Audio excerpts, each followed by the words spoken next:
Deputy Secretary and NTF-ELCA Co-Vice Chairperson si Sara Duterte. So mauna na po on this topic si Kong Franz Castro. Magandang umaga sa ating lahat, sa ating mga kasamang media na narito at sa mga sumusubaybay dito sa live stream ng ating press call ng Makabayan Coalition. So, kagaya na nga ng sabi ni Representative Raul, mainit-init pa itong usapin ng resignation ni VP Sara Duterte. Well, sa bahagi namin ay wini-welcome natin itong pagre-resign niya as Deputy Secretary and as Vice Chair ng NTF-ELCA. So, unang-una nga, umpisa pa lang ng talaga sa kanya as Deputy Secretary ay nagbigay na kami ng mahigpit na kritisismo kaugnay nito dahil nakita talaga natin na wala siyang kakayahan.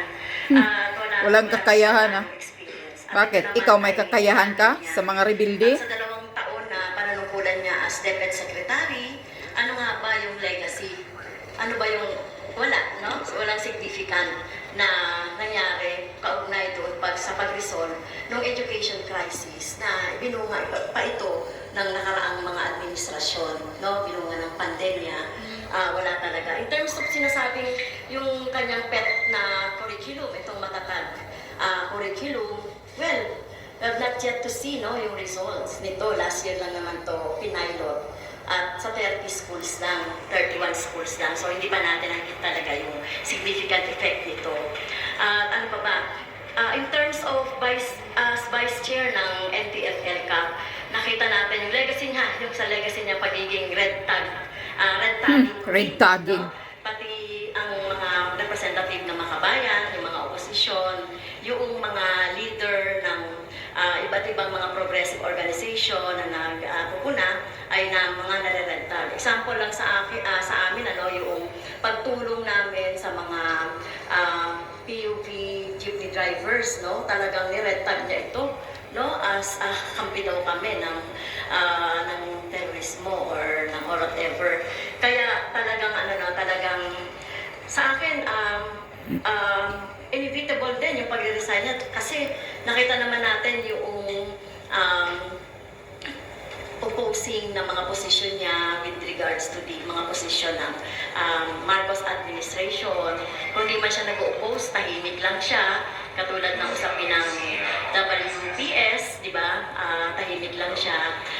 Tingin niya siguro ay wala na siyang hindi na masaya ang Marcos administration sa presence niya. Okay. Dito na ako. Hindi ko na makayanan malunok yung mga pinagsasabi mo, Franz Castro. Bakit ikaw? Anong kakayahan mo bilang Teachers Act kayo? Bakit? Ang kakayahan ninyo yung pang-uuto ng mga bata sa bundok. Yung mga inosenteng mga tao na walang kaalaman, na nasa bundok, yung mga sobrang mahihirap doon, yun, ang kakayahan ninyo na mang-uuto, lulukohin sila para paakyatin maging gawing rebelde, di ba? Yun, kahit nga yung mga university dyan sa UP, ginagawa nyo, inuuto nyo, binubula nyo na magiging mag-excursion sa bundok. Yun pala ang huli hindi na makababa, naging rebelde na. Nawawala na yung mga dalagitang kabataan na university student. Iyan ang kakayahan mo. Huwag mo nang utuin ang taong bayan dahil ikaw, Franz Castro, talaga namang maingay kayo kasi gusto nyo. Kayo ang maghari-harian. Ngayon, dahil himod-puwit na kayo kay Tambaluslos, sumusuporta na kayo kay Marcos. Magkano kaya ang bigay, bayad ni Tambaluslos sa inyo, mga teroristang front dyan, na mga maingay sa kalsada? Magkano ang bayad ni Tambaluslos sa inyo para maging himod-puwit kayo sa administrasyong Marcos ngayon? Para tahimik kayo, hindi na kayo mag-rally-rally, hindi na napupunta sa kalsada yung mga mukha ninyong mga walang kwinta. Bakit kaya nananalo pa itong hinayupak nito mga Makabayan Black? Makabayan Black. Makabayang terorista. Anong nagawa niyo sa bayan? Ilang taon na kayo laging nasa posisyon ninyo? party list. Makabayan Block, ACT, Teachers Act, kung ano-ano pa kayong mga hinayupak kayo. Anong nagawa ninyong maayos at magandang tulong sa mga tao, kundi yung paglilinlang, panluluko sa mga kabataan sa bundok. Pinapainit ninyo yung utak nila na para kukontra sila, magagalit sila sa gobyerno noon. Tapos yan ang chance ninyo na para bit-bit nyo na sa bundok. About red tagging, Franz Castro, nayupak ka, bruha ka. About red tagging, bakit hindi mo sisihin si Juma Sison, yung hari ninyo sa mga rebelde? Hari ninyo na leader ninyong Juma Sison, siya ang unang nagbigay niya, nagre-red tagging sa inyo. Yan ang akorde ang sinasabi ng Ka-Eric, na kasamahan ninyong rebelde noon na bumalik na sa gobyerno ngayon o sa bumaba na. 'Di ba? Si Juma Sison ang nag-red tagging sa inyo una. Siya ang unang nagbulgar sa lahat kung ano kayo. Kaya wag niyong isisi kay Sara Duterte dahil talagang ang gusto ni Sara Duterte kaayusan sa bansa na maayos. Walang mga rebelde, walang mga terorista, walang mga katulad ninyo na walang nagawa kundi ngawi-ngiwi, ngaw-ngaw na ngaw-ngaw. Akala ninyo kayo na yung magaling. Bakit kayo binubuto pa ito ng mga tangang tao?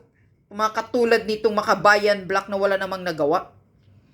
Puro naman katarantaduhan ang ginagawa. At saka yung paano na yung kaso mo, Franz Castro, di ba? May kaso ka? Yung pang-kidnap nyo sa mga kabataan? Sa talaingod? Di ba may sarili kayong awit? Ngayon kay himod puwit ka na kay Marcos Jr., sige. Ipakanta, ipaawit mo yung baguong Pilipinas ni Marcos Jr. doon sa talaingod.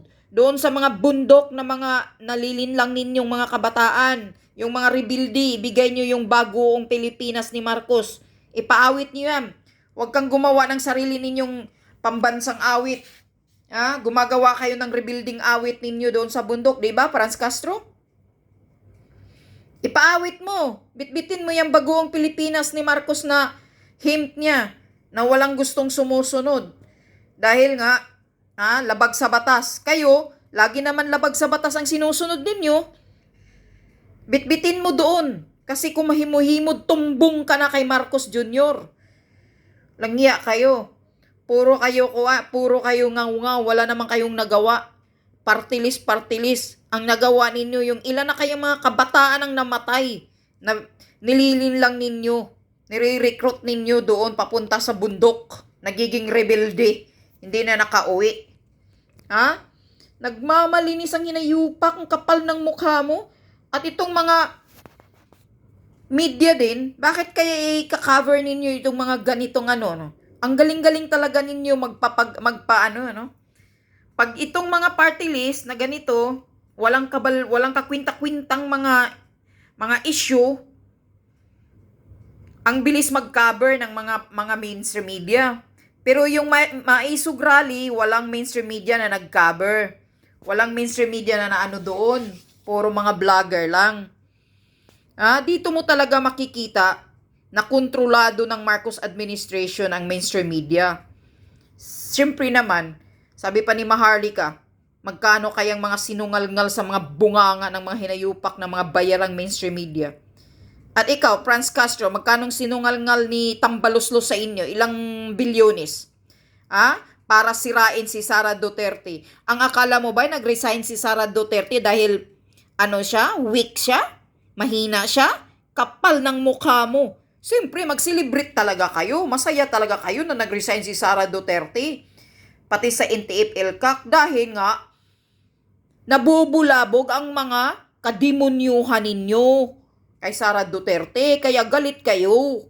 Galit talaga kayo sa matino na gobyerno na nagserbisyo ng totoo sa bayan. Yan ang ayaw ninyo kasi ang gusto ninyo linlangin at lukuhin ang mga tao. Hindi malalaman ang katotohanan kung anong klase kayo. Mga rebuilding block. Teachers Party List. Yan, sa Talaingog. Anong ginagawa mo? Di ba nag-kidnap ka ng mga bata? Ano na yung kaso mo ngayon? Ha? Franz Castro, kapal ng mukha mo. Walang hiya ka. Pinapakinggan din ng mga mainstream media. Diyan kayo magaling, mainstream media. Makikinig kayo sa mga walang silbing mga salita ng mga nasa gobyerno. Gobyernong mga walang prinsipyo, manluloko sa mga mahihirap, manluloko sa mga taong kulang-kulang ng kaalaman. Yan ang ginagawa mo, Franz Castro. At ikaw, itong inayupak na parang bakla na Manuel dyan. Manuel, bakla ka ba, di ba? Bakla ka daw. Mga mukha ninyo, walang silbi kayo sa gobyerno, mga hinayupak kayo. Bakit nakaupo pa kayo? Mga mukha nyo, bagay kayo sa bundok, magiging leader ng mga rebelde ninyo, mga terorismo, bagay kayo doon kayo. At isisi mo yung red tagging kay Joma Sison dahil siya ang nag-red tagging simula sa inyo, mga hinayupak kayo, mga wala kayong silbi. Ikaw, anong maayos na naituturo mo sa mga bata? Kundi paglilin lang, pangluluko, panggagago.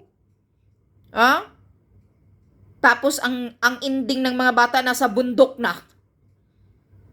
Kapal ng mukha mong hinayupak,